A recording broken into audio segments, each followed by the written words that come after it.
एक भगवान गणेश और कावेरी नदी। भगवान गणपति की यह कहानी बच्चों के बीच बहुत लोकप्रिय है।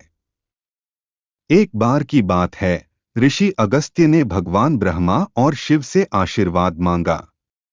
ऋषि ने दक्षिणी भूमि को जल प्रदान करने के लिए उपयुक्त स्थान पर एक बहती नदी बनाने की इच्छा व्यक्त की।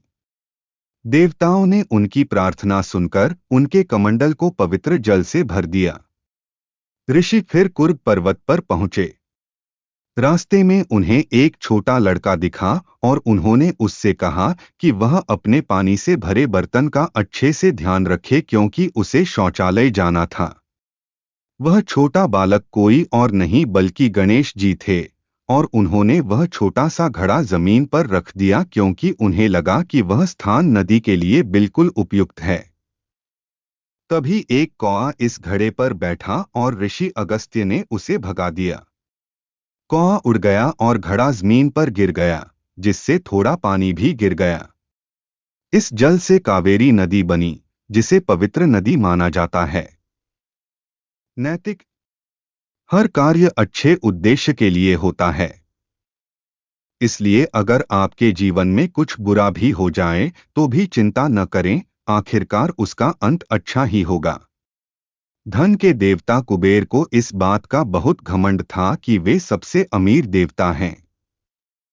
एक दिन उन्होंने एक भव्य भोज का आयोजन किया और कई प्रसिद्ध मेहमानों को आमंत्रित किया, जिनमें भगवान शिव और पार्वती भी शामिल थे। चूंकि दिव्य दंपति रात्रि भोज में शामिल नहीं हो सके, इसलिए उन्होंने अपने पुत्र गणेश को, जो कि एक छोटा बच्चा था, भेजा। गणेश जी ने सारा भोजन निगलना शुरू कर दिया और जल्द ही वहां भोजन उपलब्ध नहीं रहा।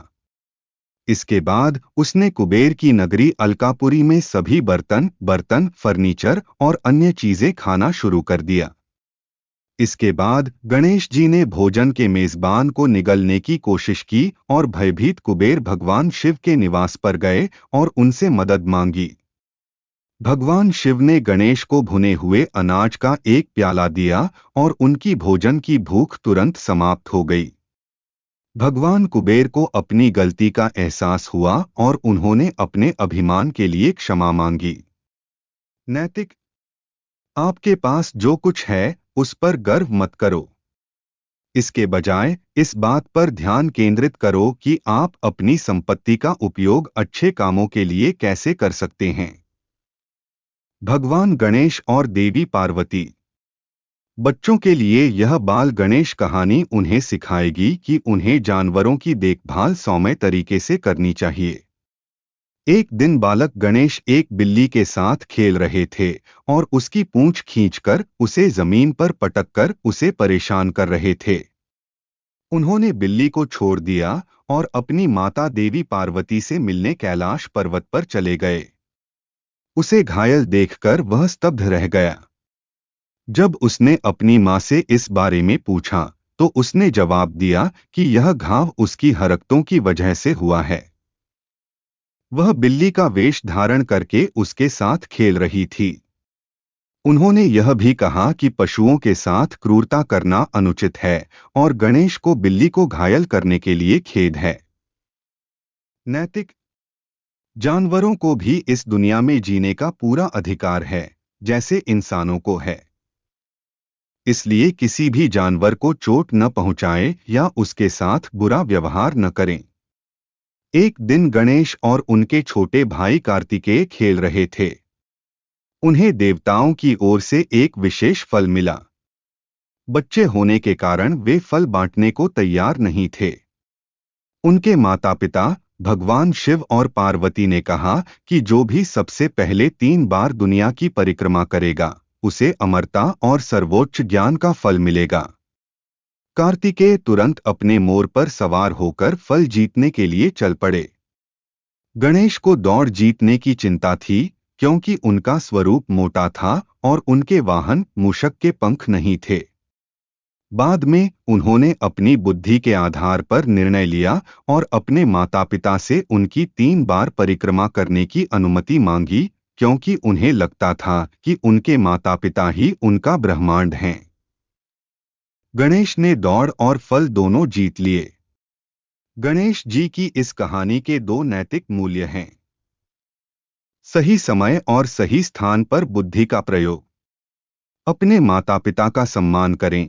आपके जीवन में उनसे अधिक महत्वपूर्ण कोई नहीं हो सकता। जब भगवान गणेश का जन्म हुआ तो भगवान शिव ने नियम बनाया कि किसी भी कार्य में सफलता सुनिश्चित करने के लिए सबसे पहले भगवान गणेश की पूजा की जानी चाहिए। हालांकि भगवान शिव अपने नियम को भूल गए और त्रिपुरा में राक्षसों के साथ युद्ध करने के लिए निकल पड़े। ऐसा करने से पहले उन्होंने भगवान गणेश की पूजा नहीं की। जब वह अपनी गाड़ी में सवार होकर जा रहा था तो उसका पहिया क्षतिग्रस्त हो गया। तभी भगवान शिव को याद आया कि युद्ध के लिए प्रस्थान करने से पहले वे भगवान गणेश की पूजा करना भूल गए थे। उन्होंने गणेश जी की पूजा की और युद्ध भूमि की ओर चल पड़े। भगवान शिव ने युद्ध जीत लिया। नैतिक। आपको कुछ नियमों का पालन करना ही होगा, भले ही आपको ऐसा करने से छूट प्राप्त हो। एक दिन भगवान विष्णु का वालमपुरी शंख खो गया, जिससे वे बहुत नाराज हुए। बाद में उन्होंने दूर से अपने शंख की ध्वनि सुनी, जो भगवान शिव के निवास स्थान कैलाश पर्वत से आ रही थी। उन्होंने भगवान शिव से सहायता मांगी और उनसे अनुरोध किया कि वे अपने पुत्र भगवान गणेश से उनका शंख वापस मांग लें। भगवान शिव ने विष्णु से भगवान गणेश को प्रसन्न करने के लिए पूजा करने को कहा। भगवान विष्णु ने तुरंत पूजा की और गणेश जी प्रसन्न हुए तथा उन्हें उनका शंख लौटा दिया। इस घटना के बाद भगवान गणेश को वालमपुरी गणेश के नाम से जाना जाने लगा, जिसका अर्थ है दाहिनी ओर सूंड वाले गणेश। नैतिक। इसमें कोई विशेष नीति नहीं है, लेकिन आपके बच्चे भगवान गणेश के विभिन्न नामों को जान सकते हैं। भगवान गणेश और चंद्रमा। यह कहानी बताती है कि चंद्रमा के विभिन्न चरण कैसे बने। एक दिन भगवान गणेश, जो भोजन के प्रति अपने प्रेम के लिए जाने, भगवान गणेश के वाहन चूहे का क्या महत्व है? भगवान गणेश के वाहन के रूप में चूहे को लेकर कई मान्यताएं हैं। कुछ लोगों का मानना है कि चूहा अहंकार का प्रतीक है और भगवान गणेश का उस पर सवार होना इस बात का संकेत है कि हमें अपने अहंकार को उसी तरह नियंत्रित करना चाहिए जैसे उन्होंने किया है। एक और मिथक यह है कि गणेश अपने छोटे से वाहन की बदौलत सभी बाधाओं को दूर करने के लिए सबसे छोटे कोने में घुस सकते हैं। एक और मिथक में कहा गया है कि चूहा एक असुर था जिसे गणेश ने हराया था। असुर प्रतिशोध लेने के लिए चूहा बन गया और भगवान गणेश का वाहन बनने के लिए सहमत हो गया। सभी कहानियों में चूहे को गणेश की बाधाओं को दूर करने और सही रास्ता खोजने में मदद करते हुए देखा जाता है। 7. भगवान गणेश कला और विज्ञान के संरक्षक कैसे बने? भगवान गणेश रचनात्मक कलाओं सहित सभी क्षेत्रों में अपनी बुद्धि और ज्ञान के लिए जाने जाते हैं। इसलिए उन्हें अक्सर एक किताब पकड़े हुए या संगीत वाद्ययंत्र बजाते हुए दिखाया जाता है।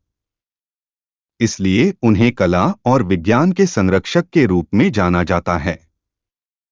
8. क्या आप बता सकते हैं कि भगवान गणेश ने एक गरीब किसान की कैसे मदद की? एक बार जब सभी देवता भगवान गणेश को स्वर्ग देखने के लिए धोखा दे रहे थे, जबकि वे भगवान विष्णु और देवी लक्ष्मी के विवाह में शामिल होने जा रहे थे। भगवान गणेश समझ गए और उन्होंने उन्हें सबक सिखाने का फैसला किया। उन्होंने अपने वाहन चूहे को देवी लक्ष्मी के घर की ओर जाने वाली सभी सड़कों को खोदने के लिए भेजा। जब सभी लोग सड़कों पर चलने के लिए संघर्ष कर रहे थे, एक गरीब किसान को अपनी गाड़ी को धकेलने में कठिनाई हो रही थी।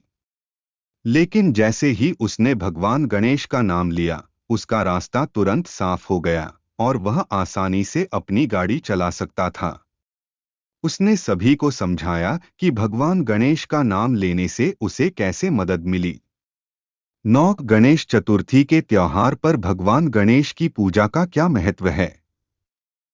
गणेश चतुर्थी के दौरान भगवान गणेश की पूजा करना जन्म, जीवन और मृत्यु के अंतिम चक्र को दर्शाता है। ऐसा माना जाता है कि भगवान गणेश 10 दिनों के लिए पृथ्वी पर आते हैं और फिर विसर्जन के बाद अपने दिव्य निवास पर लौट जाते हैं। यह भी एक आम धारणा है कि वे जाते समय हमारी सभी बाधाओं और भक्तों के दर्द को दूर कर देते हैं। कहानियां बच्चों के लिए लाभदायक होती हैं।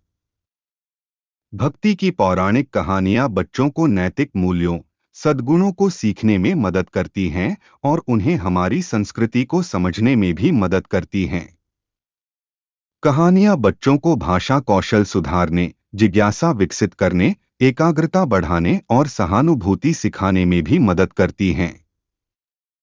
भगवान गणेश के बारे में कहानियां बच्चों को उनके सवालों के जवाब पाने में मदद करेंगी और उन्हें एक पीढ़ी से दूसरी पीढ़ी तक पहुंचाया जा सकता है। ये कहानियां बच्चों को अच्छाई और बुराई के बीच अंतर करना सिखाएंगी। वे कहानियों को सुनने और पढ़ने का आनंद ले सकते हैं और सकारात्मक सोच विकसित कर सकते हैं।